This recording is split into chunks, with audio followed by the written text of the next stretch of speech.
Ladies and gentlemen, welcome back to Talking Ball Interviews. I'm Eli Fishman, and today we have Patrick Raby, Cincinnati Reds prospect. Patrick, thank you so much for joining me today. I hope you're doing well over this time. I'm doing good. Just trying to make the most of it pretty much. I'm currently in Nashville, Tennessee, just going to a high school pretty much every day to get my throwing in and workouts in and stuff like that.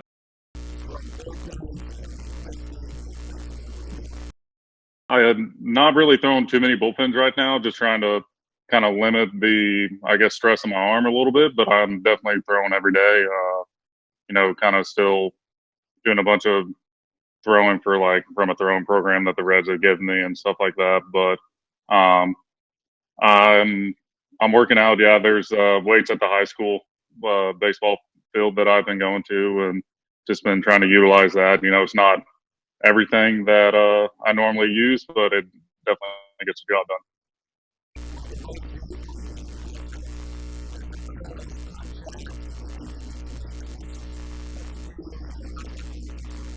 Yeah, they have some calls about weekly. They're kind of optional, but um, we're pretty much staying in touch with different staff members and stuff like that that are kind of in charge of talking with however many players that they can. Trying to divide up the workload for them. But um, I pretty much talk to a strength coach and a pitching coach every week, and just checking in on me. And they, like I said, they given me a their own program. They given me a strength and conditioning program too. So they pretty much just try to talk to me about that, how it's going, see if there's any adjustments they need to make for the program, see if there's anything that could help me a little bit more. But yeah, pretty much just staying in contact with all the people that I talk to with them.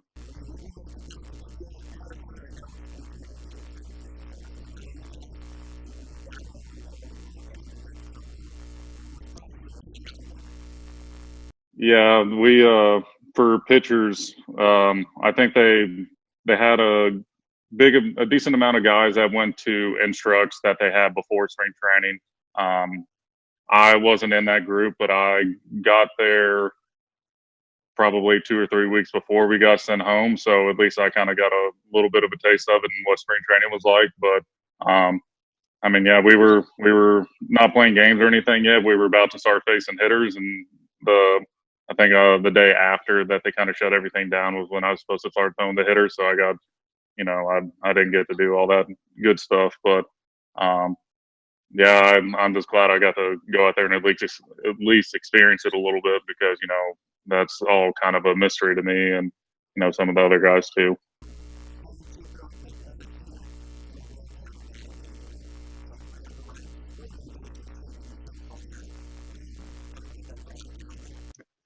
Yeah, the Reds have been great. I mean, I don't think you could find anybody better in the business for what I've experienced. I mean, anywhere from the coaches, teammates, some of the higher ups, like our player development guy and stuff like that.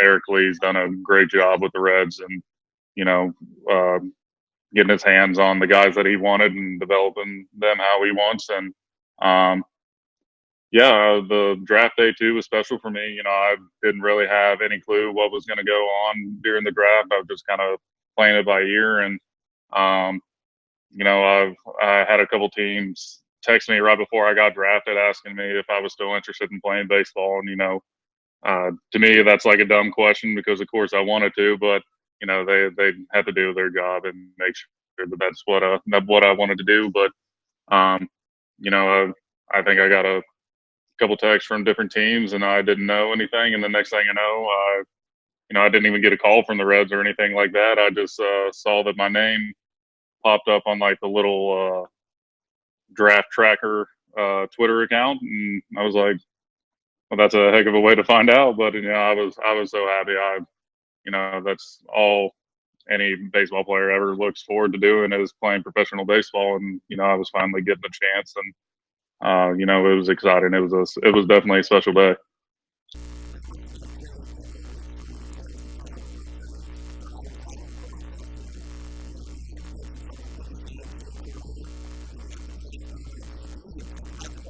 I mean, it's kind of hard not to think about it just because, you're talking to scouts and talking to your advisor and stuff and trying to figure out some stuff. But when it came time to being at the field and getting game ready, it just kind of, it was in the back of your mind. You didn't really think about it, just trying to focus on what was at hand. And especially with our team last year with, how good we were and we knew what was kind of on the line going into, the playoffs and stuff like that. We weren't really distracted by anything else. I think I speak for all of us when I say that too.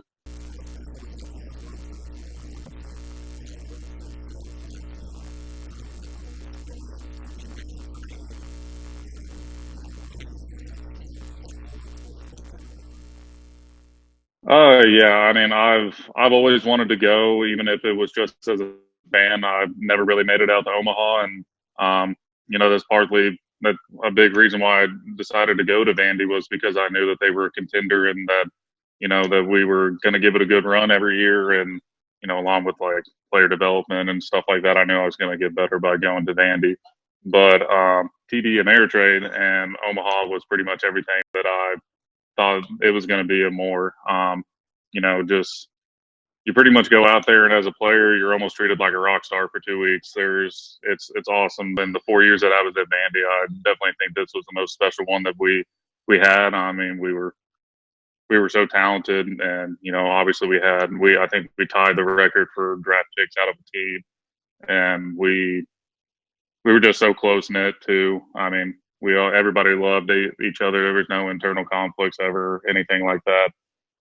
We ended up pulling it off. I mean, that dog pile was the most special feeling I've ever had. It was amazing.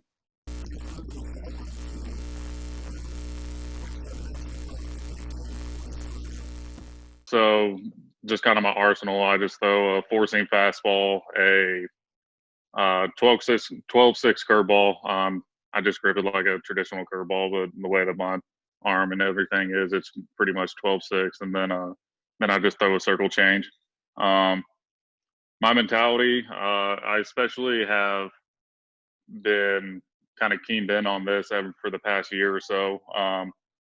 My junior year, I kind of had a down year and didn't go the way that I wanted. I wasn't healthy either, but not pitching well, kind of I could see the effects that it had on my mentality, and I felt like a different person out there. So when I went back out there for my senior year last year, I really made a point to, not let it affect me. Kind of go in and almost force a kind of bulldog mentality a little bit, be aggressive, and even if stuff goes bad, not to let it get to me.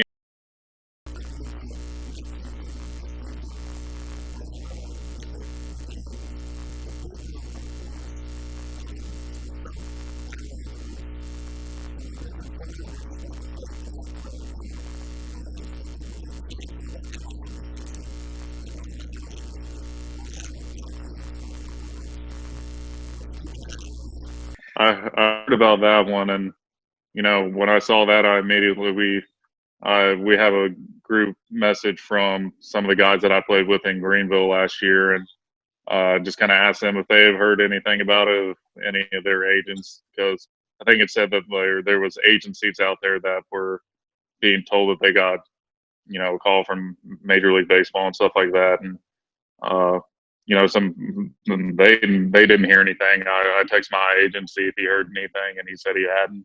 And then I think I saw something else on Twitter with a guy that is a reporter or has a connection to baseball and said that his people that he knows at the MLB don't know anything about it, and a lot of other big name agency hasn't heard anything about it. And I'm would I be surprised if they canceled the minor league season? I would not, but I also think that they want to try to get us to play as much as we can because the players that you draft and invest money in are that pretty much an investment, and a whole year without development and games is it's not going to be good for the players. So whatever happens, I know they'll do the best thing and what they can to try to help us out. So.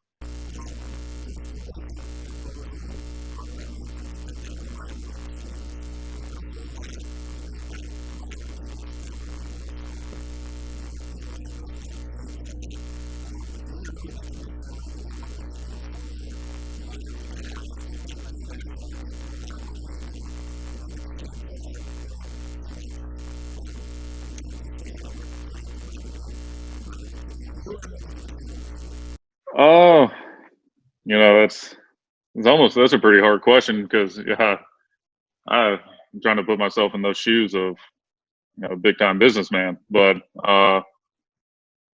man, honestly, I think I think the best thing would be to do is to cut down on some minor league teams, like some of the rookie ball teams. I mean, I know even like some of them are dying out a little bit. The Appalachian League, where I played in Greenville, I know that this season was supposed to be the last season that they even had a contract for. So I know that league was dying, but um, you know, I honestly think that if you could almost limit the draft rounds a little bit, not saying cut it down to 10 or 15 rounds or anything like that, make it anything crazy, but even just limited by cutting off like 5 to 10 rounds now, I think that would be a little helpful from the point of being able to pay guys a little bit more. Um, I honestly, I don't know too much about some of the other stuff, but I mean, yeah, it's all just kind of crazy, honestly. Like, I'm sure there's better ways of helping us out and different ideas out there than what I'm coming up with, but uh, that's the first thing that comes to my mind.